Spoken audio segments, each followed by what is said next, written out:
Good afternoon, everyone. I am Ria Maluya, And I'm Merle Alvin. And I'm Marites Colonna.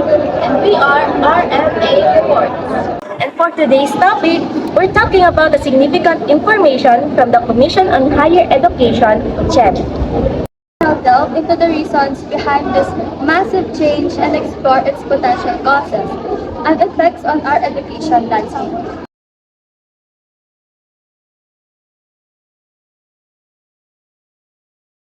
For the past month, the internet has been blowing up with this issue. Some of you may have heard that the senior high school program in state university and colleges and local university and colleges is finally discontinuing their senior high school program. This decision that the CHED announced would affect hundreds or not thousands of students across the country that are planning to pursue the senior high school program. Based on the data from the Department of Education, DepEd, there are 17,751 grade 11 students and 2,030,451 grade 12 students currently enrolled in SUCS and LUCS. Just basing on the data, it's already an obvious problem.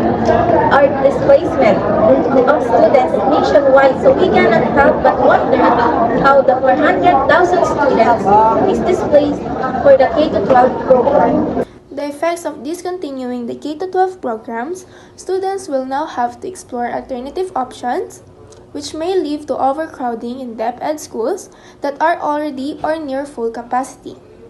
This decision could also result in increased demand for slots in private institutions, potentially straining resources and creating more competitions among students. Additionally, the move might shift the focus of the SUCS and LUCS towards enhancing their higher education and vocational training programs as they adjust to this change in policy.